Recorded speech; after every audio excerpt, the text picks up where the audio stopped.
할렐루야. 자, 오늘도 이렇게 수예비에 나오신 여러분들을 주님의 이름으로 환영하고 축복합니다. 자, 오늘 이 시간에는 함께 지어져 가느니라 라는 제목으로 함께 말씀을 나누도록 하겠습니다. 자, 먼저 여러분들에게 질문을 하나 해보도록 하겠습니다. 어떤 질문이냐면, 우리는 왜 교회에 다녀야 할까요?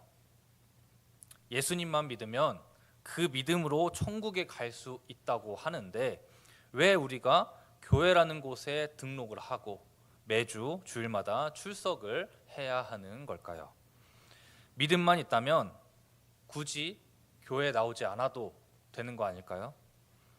저는 이런 의문들이 요즘 한국교회 성도들 가운데, 특히나 젊은 세대 가운데 많이 피어오르고 있다고 생각합니다.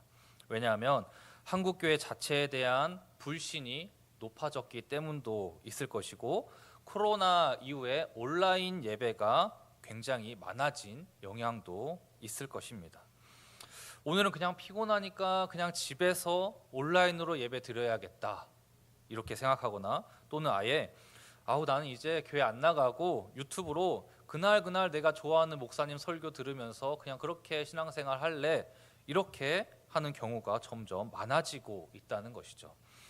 이러한 현상은 아마 현재 전 세계 기독교와 우리 한국교회의 큰 고민거리 중 하나일 것입니다. 여러분, 우리가 왜 교회에 나와야 할까요?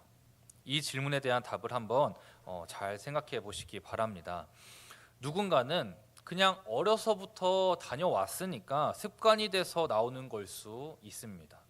또는 누군가는 집에 있으면 혼자 외롭고 심심해서 나오는 경우도 있을 것입니다.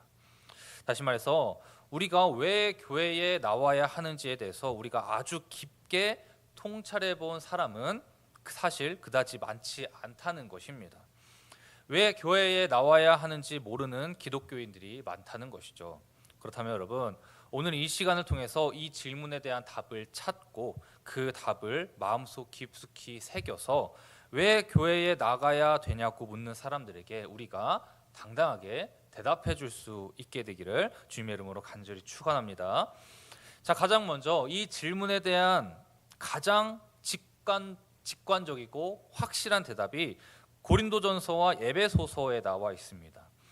고린도전서 12장 27절에 보면 너희는 그리스도의 몸이요 지체의 각 부분이라 라고 나오고, 에베소서 1장 23절에 보면 교회는 그의 몸이니 라고 나옵니다.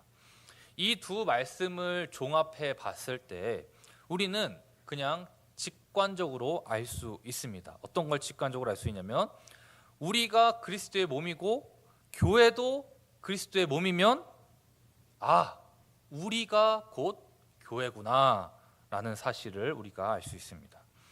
그런데 여기서 한 가지 짚고 넘어가야 하는 것은, 우리 한 명 한 명이 다 온전한 몸을 이루는 것이 아니라 우리 한 명 한 명은 단지 지체의 한 부분일 뿐이라는 것이죠. 다시 말해, 우리가 다 모여야 그제서야 하나의 온전한 몸을 이룰 수 있다는 뜻입니다. 우리들 각자가 그리스도의 몸을 온전히 이룰 수 있다면 우리가 굳이 모일 필요가 없겠죠.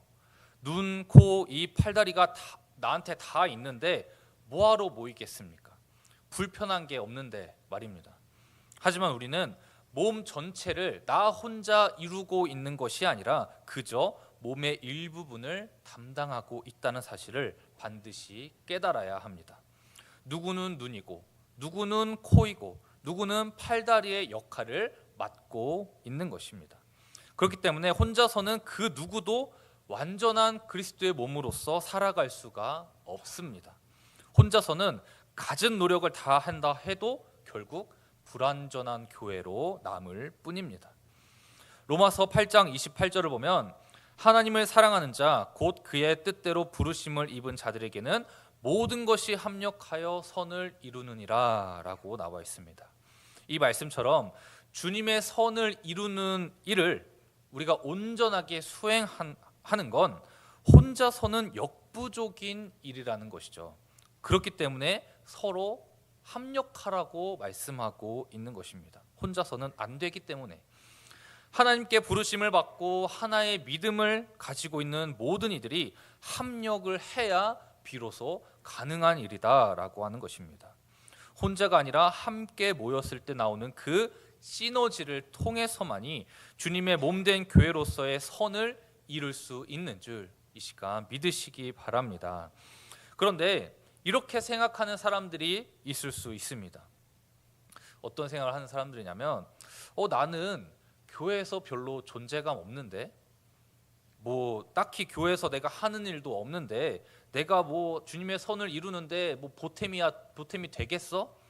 나 하나 빠진다고 교회가 안 굴러가지 않던데, 잘 굴러가던데.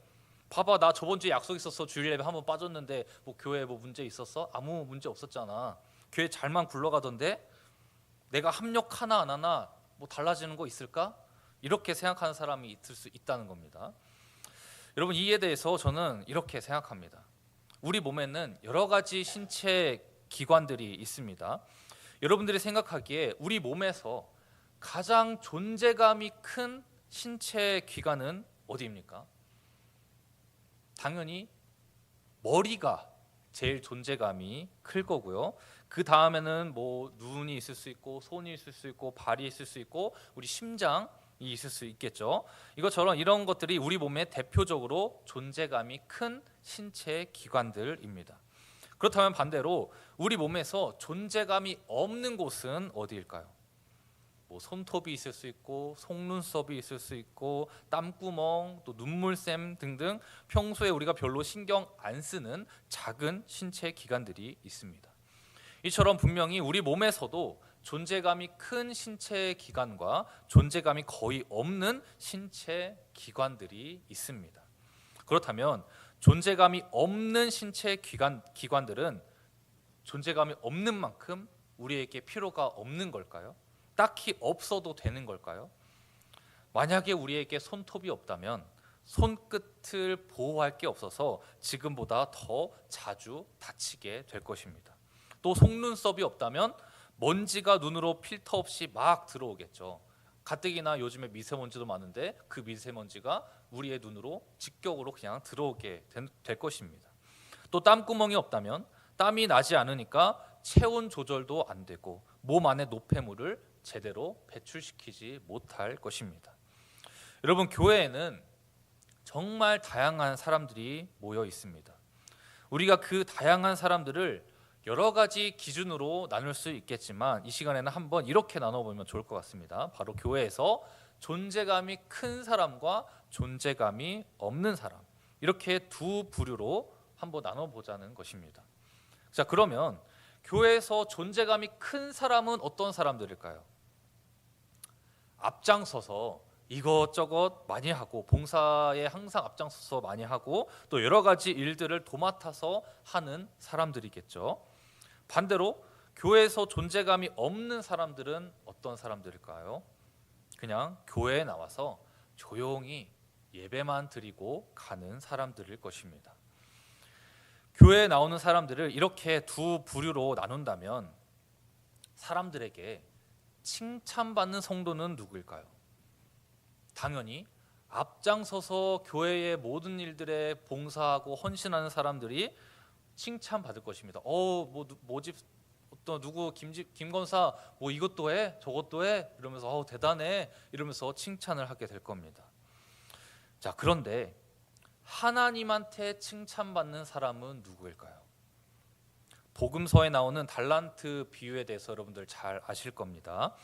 여러분, 하나님은 5달란트를 받은 사람이건 2달란트를 받은 사람이건 1달란트를 받은 사람이건 그저 자신에게 맡겨진 일에 충성하는 자를 칭찬해 주시고 그 사람을 하나님 나라의 백성이 되도록 해주셨습니다. 즉, 주님은 존재감이 크든지 작든지 내가 할 수 있는 일에 최선을 다하는 사람을 칭찬해 주신다는 것입니다. 누군가는 또 이렇게 말할 수 있습니다. 에이, 목사님, 그래도 아무런 봉사나 헌신도 안 하고 그냥 예배 출석만 하는 사람을 하나님이 뭐가 예쁘다고 칭찬을 하시겠습니까? 여러분, 지금 제가 말씀드리고자 하는 건 우리의 마음가짐에 대한 것입니다. 예를 들어서 내가 비록 지금은 상황이 여의치 않아서 교회에서 아무런 봉사도 하지 못하고 주일 예배 자리만 이렇게 나오지만 내가 이 주일 예배 자리만큼은 반드시 지키겠어. 무슨 일이 있어도 절대로 이 예배당에 내 자리를 비워두지 않을 거야 라고 하는 마음을 가진 사람이 있다면 여러분이 보시기에는 어떻습니까? 그래도 칭찬할 정도까지는 아닙니까? 이 사람의 믿음과 하나님을 향한 충성이 부족해 보이시나요? 저는 절대로 부족하다고 생각하지 않습니다. 그런 마음가짐을 가진 성도님이 계시다면 하나님께 칭찬받아 마땅하다고 생각합니다. 우리 함께 고린도전서 12장 18절에서 25절을 한 절씩 교독해서 읽어보도록 하겠습니다. 그러나 이제 하나님이 그 원하시는 대로 지체를 각각 몸에 두셨으니 이제 지체는 많으나 몸은 하나라.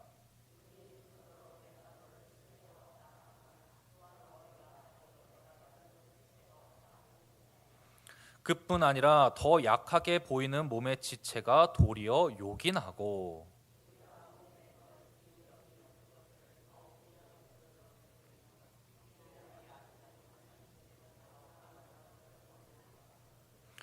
우리의 아름다운 지체는 그럴 필요가 없느니라. 오직 하나님이 몸을 고르게 하여 부족한 지체에게 귀중함을 더하사.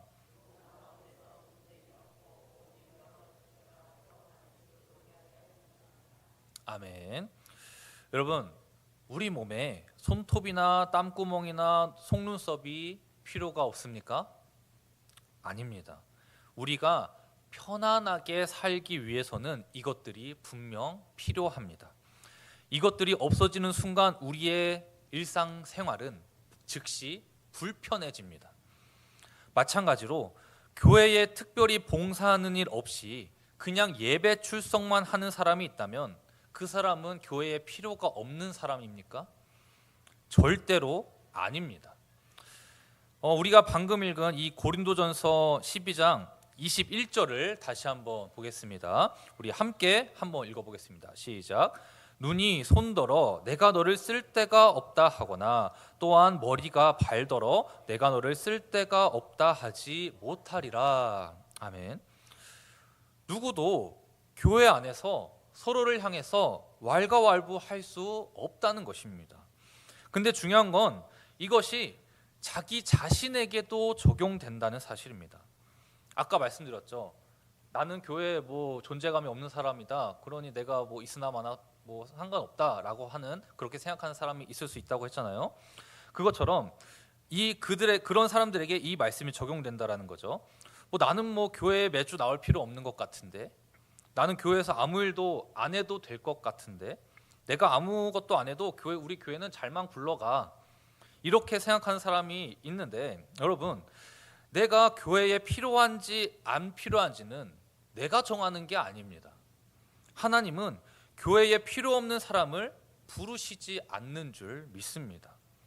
손톱이나 속눈썹이 없어지면 단순히 일상생활에 불편함을 느끼는 정도지만 예배에 참석하는 자들이 없어지면 이건 불편해지는 정도가 아닙니다. 교회라는 공동체가 무너질 위험에 처하게 되는 것입니다. 따라서 자신의 예배 자리를 지키는 것, 그 하나가 굉장히 중요한 그리스도인의 사명이고 책임이라는 사실을 오늘 이 시간 깨달으실 수 있기를 간절히 바랍니다. 하나님은 예배의 자리를 지키는 자들을 귀중하게 여기시는 줄 믿습니다. 보통 우리가 예배 드리고 나오면 거의 대부분의 성도님들이 예배를 드리러 나오면 거의 대부분의 성도님들이 항상 앉던 자리에 앉습니다. 그래서 앉는 자리 때문에 야 여기 내 자리야, 딴 데 가서 앉아, 이렇게 하면서 실랑이를 벌이는 경우도 가끔 가다가 있습니다. 여러분, 그렇다면 그 자리가 정말 내 자리라고 생각한다면 여러분, 그 자리를 빈자리로 만들지 않을 수 있기를 간절히 소망합니다. 여러분, 혹시 환상통이라고 들어보셨습니까? 불의의 사고로 신체의 일부가 잘린 사람이 마치 잘린 부위가 여전히 있는 것처럼 그 부위에 통증을 느끼는 것을 환상통이라고 말합니다. 예를 들어서 다리에 심각한 화상을 입어서 다리를 절단했는데 여전히 이미 절단하고 없는 그 다리에 불이 타는 통증을 계속해서 느끼는 것입니다. 여러분, 저는 교회도 이와 같은 통증을 느낄 수 있다고 생각합니다. 성도들 중에 누군가 예배에 참석하지 못했을 때 그 빈자리에서 오는 아픔과 슬픔과 안타까움을 우리 모두가 느끼게 되는 것입니다. 목사님을 비롯해서 모든 성도들이 함께 그 고통을 느끼고 괴로워하게 되는 것이죠. 어떤 성도가 오늘 나오지 않았네, 그 자리가 빈자리가 됐네, 이러면서 우리가 마음 가운데 심령이 슬퍼하게 되는 것이죠. 그리고 무엇보다 그 빈자리를 보시고 가장 먼저 아파하시는 교회의 머리 되시는 예수님이 계신 줄 믿으시기 바랍니다. 그러므로 이 시간 나의 빈자리 때문에 주님의 마음을, 그리고 함께 신앙생활하는 형제 자매의 마음을 더 이상 아프게 하지 않는 우리 모든 경인교회 성도님들 다 되실 수 있기를 주님의 이름으로 간절히 축원합니다.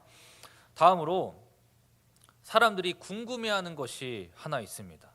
뭐냐면 우리가 교회이고 그리스도의 몸이라고 하는데 정작 예수님은 그런 말씀하신 적 없잖아 라고 누군가 물어볼 수 있다는 거죠.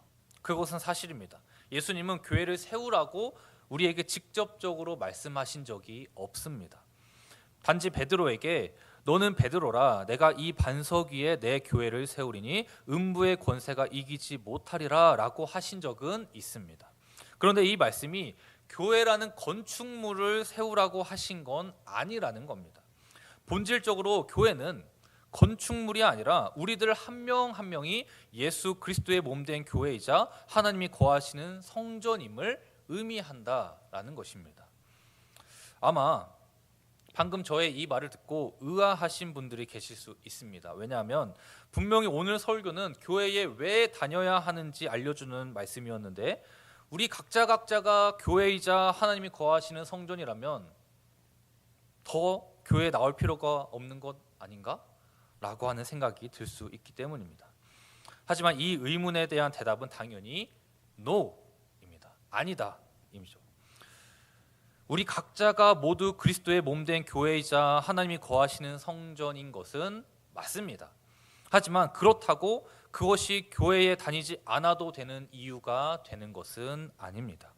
오히려 우리 각자가 교회라는 사실이 우리가 더더욱 한 곳에 모여야 하는 이유가 된다는 것을 이 시간 말씀드리고 싶습니다. 왜냐하면 성령님은 우리가 모일 때 임하시기 때문입니다. 찬양 중에도 찬양에도 있죠. 이 찬양 아시죠?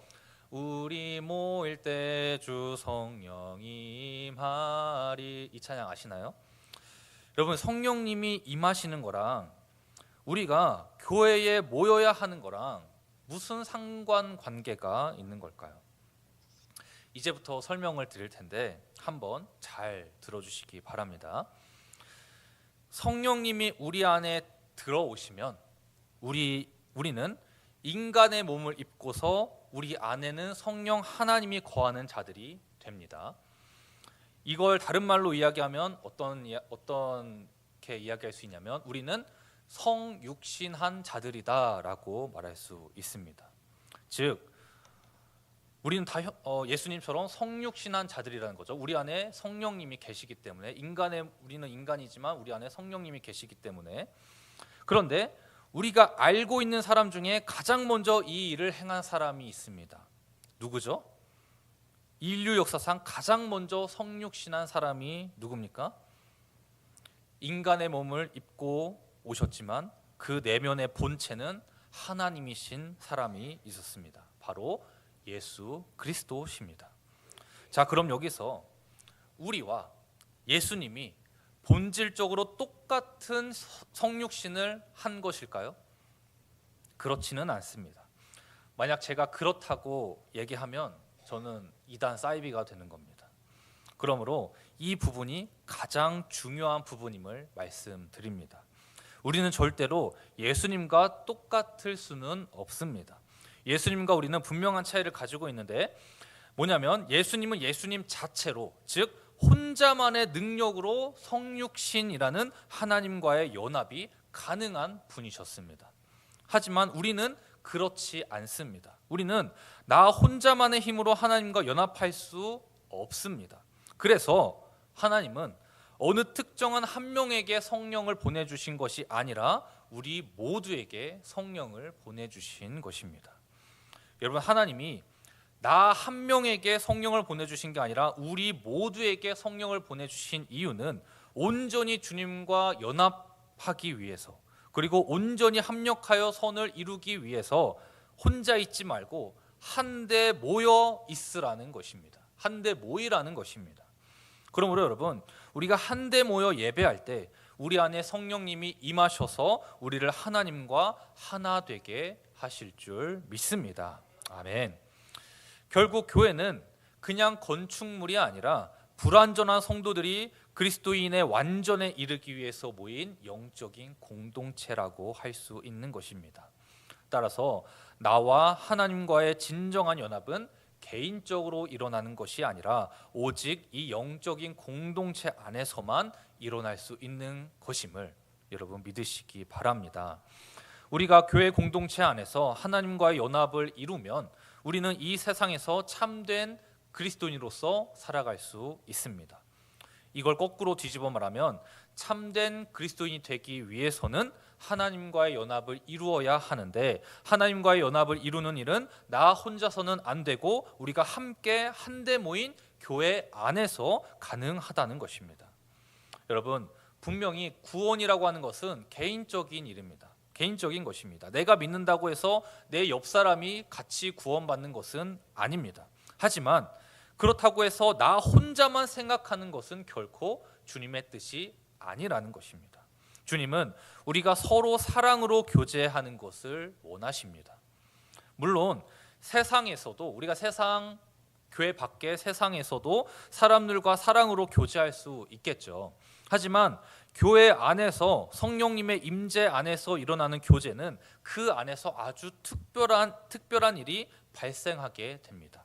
어떤 일이 발생하게 되냐면 세상에서는 절대 나타나지 않는 기독교인들만의 고유한 것이 발생하는데, 그건 바로 우리 안에 피어나는 예수 그리스도의 인격과 성품, 그리고 주님을 향한 믿음이 발생하게 된다는 것입니다. 여러분, 나의 믿음이 성장하기를 바라십니까? 내가 좀 더 예수님 닮기를 원하십니까? 믿음에 대한 갈증이 있다면, 예수 그리스도의 인격을 닮아가길 원한다면 교회에서 모여야 할 줄 믿습니다. 그래서 세상에 속하기보다 하나님의 공동체인 교회에 속할 수 있는 우리 경인교회 모든 성도님들 다 되시기를 주님의 이름으로 간절히 축원합니다. 마지막으로 여러분, 교회의 본질은 무엇입니까? 우리는 교회의 본질을 어디에서 발견할 수 있을까요? 교회의 본질은 오직 교회 안에서 발견할 수 있습니다. 교회 밖에 있는 사람들은 절대로 교회의 본질을 발견할 수 없습니다. 밖에서의 관찰이 아닌 안에서의 참여만이 교회의 본질을 깨달을 수 있는 방법이라는 것입니다. 그렇다면 우리는 교회 안에서 무슨 일에 참여해야 하는 걸까요? 너무나 당연하게도 예수 그리스도의 복음에 참여해야 합니다. 예수 그리스도의 복음으로 말미암아 우리는 연합해야 합니다. 복음은 무엇입니까? 예수님께서 우리를 구원하시기 위해 십자가에 달려 죽으셨다는 것입니다. 그러므로 우리는 십자가 공동체라고 할 수 있죠. 예수님은 여러분 누구를 위해 이 땅에 오셨습니까? 우리를 위해 기꺼이 이 땅에 오셨고, 기꺼이 고난 당하셨고, 기꺼이 십자가에 달리셨습니다. 그러므로 주님을 따르는 우리는, 주님을 따르는 교회는 오직 타자를 위해 존재해야지만 참된 교회라고 할 수 있는 것입니다. 다른 사람을 위해서 존재해야지만 우리가 참된 교회라고 할 수 있는 것입니다. 나만을 위한 교회는 참된 교회가 아닙니다. 너를 위한 교회만이 참된 교회라고 할 수 있습니다. 그러므로 우리가 참된 교회가 되기 위해선 당연하게도 혼자서만 신앙생활 하려는 마음은 내려놓아야 합니다. 내가 너를 위해 존재하려면 우리는 한데 모여서 예배 드려야 하는 것입니다. 공동체를 뜻하는 커뮤니티라는 영어 단어가 있습니다. 이 단어의 어원으로 라틴어 꼬무니오 그리고 그리스어로는 코이노니아가 있는데 이 두 단어는 모두 참여하다라는 의미를 가지고 있는 것입니다. 공동체는 참여하는 그런 집단이다라고 하는 것이죠. 우리가 지금까지 신앙생활하면서 성찬식에 한 번쯤은 참여해 보았을 것입니다. 오늘 새벽에도 월삭 새벽기도회 때 성찬에 참여하셨죠. 그러면 성찬에 참여한다라는 것은 무엇을 의미합니까? 그리스도의 몸인 떡을 먹고 그리스도의 피인 포도주를 마심으로써 주님을 기념하고 주님과 연합되는 것을 의미합니다. 고린도전서 10장 17절을 보면 떡이 하나요 많은 우리가 한 몸이니 이는 우리가 다 한 떡에 참여함이라 라고 나옵니다. 서로 다른 우리가 성찬에 참여함으로써 같은 그리스도의 몸이 되어서 하나가 된다는 것입니다.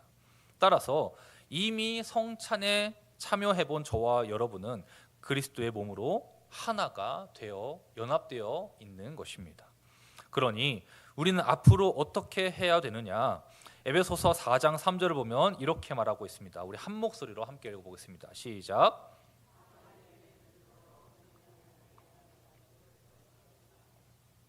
아멘. 여러분, 성령이 하나 되게 하신 것을 어떻게 하라고요? 힘써 지키라. 여러분, 그리스도인들이 가지고 있는 목표는, 신앙생활에 대한 목표는 개인적인 경건도 물론 있겠지만 그것보다 성령으로 하나 되게 하신 것을 지키는 것에 목표를 두어야 할 줄 믿습니다. 하나됨을 달성해라. 너네 아직 하나 아니야. 하나됨을 달성해라. 하나됨을 완성시켜라. 이게 아니라 이미 성령 안에서 하나 되게 하신 것을 지켜내야 한다는 것입니다. 에베소서 2장 14절에서 16절을 보겠습니다. 우리 함께 읽어보도록 하겠습니다. 시작. 그는 우리의 화평이신지라 둘로 하나를 만드사 원수된 것 곧 중간에 막힌 담을 자기 육체로 허시고 법조문으로 된 계명의 율법을 폐하셨으니 이는 이 둘로 자기 안에서 한 새 사람을 지어 화평하게 하시고 또 십자가로 이 둘을 한 몸으로 하나님과 화목하게 하려 하심이라. 아멘. 여러분, 이 말씀처럼 우리의 하나됨은 예수님께서 십자가에 달리심으로써 이미 이루어진 일입니다. 우리의 사명은 예수 그리스도 십자가로 이루신 하나됨을 힘써 지키는 것입니다. 하지만 이 지킴은 단순히 인간의 노력으로 되는 것이 아니라 성령의 역사와 함께 해야 하는 것입니다. 성령의 역사는 언제 임한다고 제가 말씀드렸습니까? 우리가 모일 때. 성령의 역사는 우리가 모일 때, 즉 성령님은 우리가 함께 한데 모이는 예배 가운데 역사하는 줄 믿습니다. 그리고 십자가로 우리가 하나 되었듯이 십자가로 이 땅의 모든 교회들이 세워지게 된 것입니다. 예수님은 친히 십자가 위에서 죽으심으로 교회의 모퉁이돌이 되셨습니다. 그러므로 우리의 모임은, 우리의 예배는, 우리의 교회는 결코 개인적인 것이 될 수 없습니다. 따로따로 흩어질 수 없습니다. 교회가 없다면 우리는 그리스도인으로서 세상에 제대로 나아갈 수 없습니다. 성령의 역사와 함께 하지 못하는 그리스도인은 참된 그리스도인이라고 할 수 없는 것입니다. 온라인 예배가 있으니까 더 이상 교회에 나올 필요가 없는 걸까요? 절대 그렇지 않습니다. 한데 모이는 교회는 반드시 필요합니다. 예수님의 십자가 희생으로 우리는 성령 안에서 하나가 되었고 주님은 그것을 힘써 지키라고 하셨습니다. 대단한 일을 할 필요 없습니다. 열심히 봉사하고 여러 가지 일을 맡아서 헌신하면 주님께서 그에 맞는 상급을 주시겠지만 가장 중요한 것은 내 자리를 지키는 일에 최선을 다하는 것입니다. 그러므로 이 시간 우리 경인교회 성도님들 모두가 성령 안에서 하나 되게 하신 것을 힘써 지키며 주의 몸 된 교회를 함께 지어 나갈 수 있게 되기를 주님의 이름으로 간절히 축원합니다.